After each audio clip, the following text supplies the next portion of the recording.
Hello everyone, so I am going to be doing the mid-year Freakout book tag. I know I'm a little bit late, but I think it's still good. The first one is the best book you've read so far in the year 2021, and I'm going to be looking at my Goodreads a lot so I can see what I've read. Because I've read 42 books this year, and so I don't know every book I've read. So I think the best book I've read so far is The Song of Achilles by Madeline Miller. This is like a retelling of Greek mythology, and it follows the relationship between Patroclus and Achilles. And I really loved this book. I thought it was so beautiful. I'm really into Greek mythology, and the romance did not bother me. I really enjoyed that part. So I highly recommend this book. So far, I think this is the only book I gave 5 stars to, but I could be wrong. The next one is the best sequel you've read in 2021. I don't know how many sequels I've actually read this year. I think the best sequel I've read so far will have to be The Silence of the Lambs by Thomas Harris. And that's the sequel to Red Dragon. I really liked Silence of the Lambs because I haven't read too many sequels this year, so I don't think that probably would have been like my top sequel if it wasn't for me not reading many sequels, but I really enjoy like the Hannibal Lecter series so far. The next one is new releases that you haven't read yet but you want to. I have 2 for these. The first one I want to read is Survive the Night by Riley Sager. So far, I really enjoyed all his books. I've read them. I think I read them all. I think there's one I haven't read, actually. But I want to this year, and I really like his books, so this one just recently came out, and so I'm so excited. And the other one I really want to read is The Final Girl Support Group by Grady Hendrix. Again, this is another author that I've pretty much read all his books, and I really enjoyed them. And so this one just seems so great. I mean, The Final Girl, Riley Sager wrote a book about the final girl, and it's a big trope in like in like horror movies and stuff. Is like the final girl? There's always a final girl, and so I'm into horror. So these 2 books I'm really excited about. The next one is the most anticipated release for the second half of the year. I think I have 3 for this one. The first one is Under the Whispering Door by T.J. Klune. This comes out in September. I loved The House in the Cerulean Sea by TJ, and he's becoming one of my favorite authors. I've only read that one, but that one was amazing. So I'm hoping that I will like his other books. I haven't read like Wolf Song. It's on my to-do list to read, but I haven't gotten around to it. But I heard that one was also good, so I'm sure I'll probably like his newest one. The next one I really want to read is A Slow Fire Burning by Paula Hawkins. She's the author of The Girl on the Train, and I liked that book. So it's a mystery book, and I really enjoy mystery books. I've read Girl on the Train. I haven't read her other one, but I heard good things about it. And so I'm looking forward to reading that one. Comes out in like the end of August. And the next one is You'll Be the Death of Me by Karen McManus.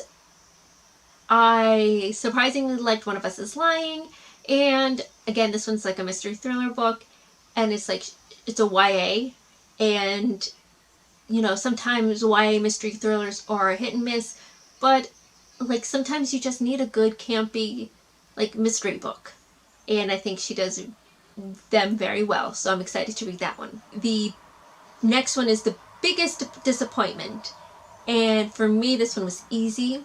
I didn't even have to look at Goodreads, and that is The Secret History by Donna Tartt. I gave this a 3-star rating, and I think that was generous because I liked like the mystery part of it, and there's a lot that I did like, but I just thought it was just too pretentious. Like, I hated all the characters, and none of them are likable, but they're not likable in a bad way, because sometimes you can read books like all about villains and they're not really likable, you're not supposed to like them, but that's the point, and it grabs you. This one, no, I didn't like any of them in a bad way. I just thought it was trying to be something that it wasn't. I didn't find any meaning in it, and this one was such a disappointment because everyone loves this book. I've watched many books on BookTube, and I've even like heard otherwise that it was like a really good book. And I was so excited to read this, but I ended up not really liking it. Like, it wasn't awful. That's why I gave it a 3-star rating. But I think I gave it such a low rating because I was so disappointed in it, because it wasn't what I thought it would be. And the next one is like the biggest surprise, and I have 2 for this one. One is One of Us is Lying by Karen McManus. This was the first book I read by her, and I surprisingly really enjoyed it. I didn't think I would, because, you know, YAs are always like a hit and miss. But I read this off of 2 like heavy books, and so this one was just like a really fun read. The mystery was fun, like everything was fun. So I wasn't really looking for it for like this big deep thing, like the writing to be excellent. No. I went in there to have a good time, and that's what I got. So I might not recommend this to people depending on what you like, because YA is not for everyone. The next biggest surprise was Local Woman Missing by Mary Kubica.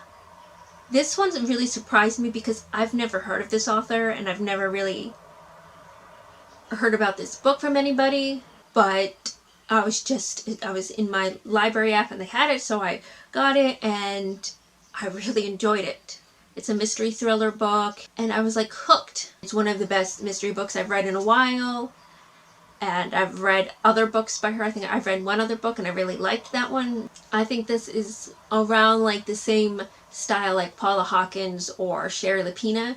So if you like those books, like how they write, I think you would like Local Women Missing. The next one is Favorite New Author, and I have 2 for this one. The first one is Madeline Miller, that she wrote Song of Achilles, and I have Circe. I just haven't read that one yet, but I really loved Song of Achilles, so that's why I said she's one of my new favorite authors, because I give that a 5 stars, and anything I give 5 stars to, I'm going to continue reading them. And the next one is Mary Kubica, who wrote Local Women Missing and Mr. and Mrs.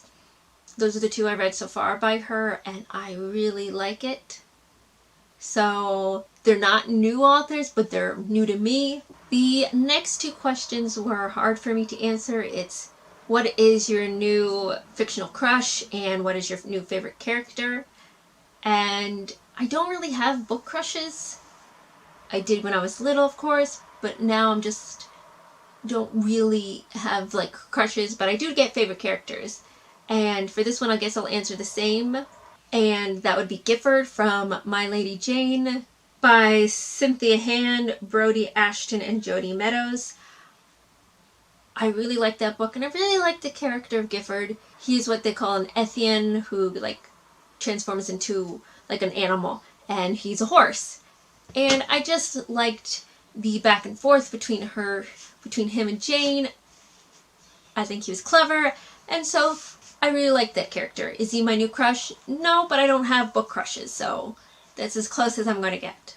The next one is a book that made you cry. I have one book that made me cry this year, but I'll tell you the reason why in a bit. But the other 2 that really affected me emotionally because of the book is Kindred by Octavia Butler and Valentine by Elizabeth Wetmore. The thing that these books have in common is that they're very realistic.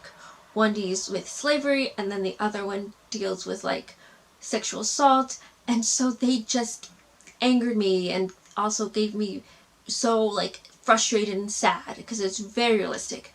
But the book that actually made me cry, like I was sobbing, was A Mockingjay. And that's the 3rd book in the Hunger Games series by Suzanne Collins. This is a reread. Of course, I've read it before, but the scene where after Prim dies, and spoilers, sorry, but if you're watching this video and you haven't seen Hunger Games or even don't know, then that's really on you, not me. But spoilers, Prim dies, and then Katniss goes home into District 12, and at one point Prim's cat comes back and she's screaming at it that like Prim's dead, and so they both cry together, the cat and her, and it made me cry just because last year I lost my cat Umbrella. You've seen her in videos. She was everything to me, and so like that scene with the cat just like triggered me, and so I was like crying like I was just sobbing. But the other two books like made me emotional for the book, not just like my own issues. And then the next section is a book that made you happy, and I will have to choose George by Alex Gino.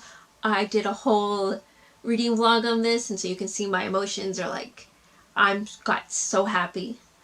Because George is like in middle school, and she's transgender, but nobody really knows, and so it just goes through the cycle of like her telling people and like her just becoming who she is. And it was so beautiful, made me so happy. The next question is the most beautiful book you've bought this year. And for this one, I went with Dune by Frank Herbert. I just think this cover is so pretty. I already have a copy of Dune. I haven't read it yet. But with the movie coming out, I really want to read it. And so this is also, the next question is like, what is a book that you really want to read by the end of the year? And this is one of them. It even says soon to be a motion picture. This is the only negative thing that I have about this book cover, because it's not like a sticker that I can just peel off. It's a permanent sticker. And I hate when books do that. Like, why? Yeah, okay, it's going to be soon to be a major motion picture. That's good to know now. But in like 30 years, this movie's not going to be recent. And it's still going to be there forever. So just put stickers. Like, those annoy me too, because sometimes they don't peel like nicely. But at least I can try to do something with that. This, no. It's there forever. Without it, such a beautiful cover. But my mom's also a big fan of Dune. And it's sci-fi. So I'm sure I'll love it. And that's why I really want to read it by the end of this year. But there are so many books that I'm like, I really want to read. And so I overwhelm myself, and then I end up not reading them ever. Like, I can see some from here. Like, I really want to read My Dark Vanessa, Circe, Broken by Jenny Lawson. I want to really read The Once and Future Witches, The Only Good Indians, like all these books. Like, oh, The Midnight Library, I see. All these books I've bought recently, and I buy them because I'm like, I really want to read this, I really want to read this. And then they sit on my shelf, and I'm like, ooh, I'm going to read that next. And then I find something else to read. So, like, I have a problem. But those are just some of the books that I really want to read by the end of the year, but probably won't. And the last question is, favorite book to movie adaptations that you've seen this year? And I really can't remember. There's nothing that like stands out to me that I've watched this year that I've like, oh, I really loved that book, and they made such a great movie.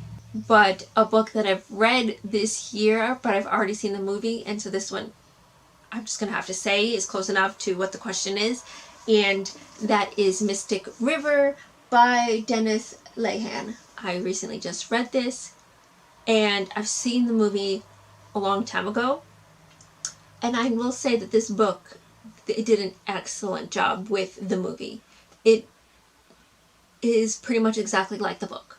And the book is really good. It's a mystery thriller novel. It is about like 3 boys who are younger, were best friends, and then something tragic happens to the other, and now they're all grown up, and the one guy's daughter goes missing and ends up sadly murdered, and the other friend is a cop, and so it's just like it's just really good book. And I think they did an excellent job with the movie. So if you are more of a movie person, I recommend watching the movie, because it was really good. But if you're a book person, yeah, read the book first and then watch the movie. But if you don't want to do both, then choose the one, because they're very similar and they did an excellent job. So those are all the questions in this tag. So like and subscribe, and I'll see y'all later. Bye!